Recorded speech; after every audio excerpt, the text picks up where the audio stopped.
If you've got your first microeconomics midterm coming up, I'm a tutor, and this is what you actually got to know about the demand shifters. I just want to do a quick walkthrough of why each shifter here shifts the curve to the right or left. And before we get started here, if you're just absolutely screwed for this class and need somebody to walk you through everything, I can in about 3 hours. Go click the link in my bio for my free 95 concept breakdowns that just step-by-step walk you through everything you need to know for this class. All right, with that being said, let's get started with the first shifter here of expected future prices. As a consumer, if you expect the price of the good that you're going to buy to increase in the future, that's going to increase your current demand for the good. So we're going to shift the demand curve to the right. Because as a consumer, you're going to want to buy the good now before it becomes more expensive in the future. Whereas on the flip side, if you expect the future price of the good to drop, well, then that's going to decrease demand in the short term. We'll shift the curve to the left because you're just going to wait out the market for the price to fall in the future and for you to get a better deal. All right, next up here, consumer taste. This one's pretty easy. If the popularity of a good increases, well, that's going to increase demand for the good.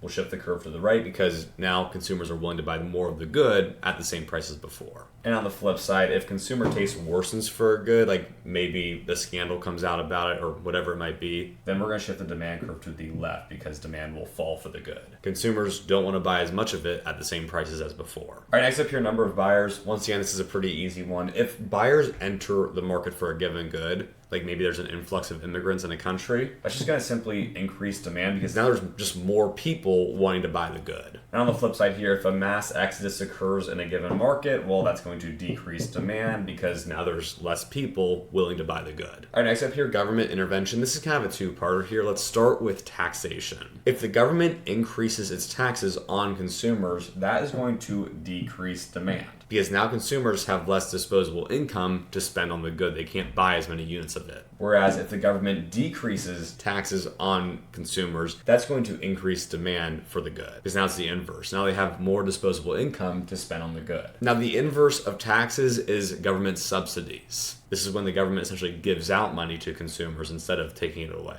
So if the government increases subsidies for consumers, that's going to increase demand. Great example of this is the COVID stipend. The government just issued essentially a subsidy to consumers to encourage more demand. On the flip side, if they decrease the subsidies to consumers, like a good example of this is how if you get solar panels for your house, I think you can get some sort of subsidy. Well, if they decrease those subsidies that they're giving out to consumers, that's going to decrease demand because consumers are going to be less willing to buy as many units as before. They don't get compensated as much from the government. All right, that's it for government intervention. The next one here is type of good. I'm not going to dig too far into this one because it's a little bit more complicated and I've got a breakdown on my site of it, but we need to be aware of if the good is a normal versus inferior good. That has to do with income changes.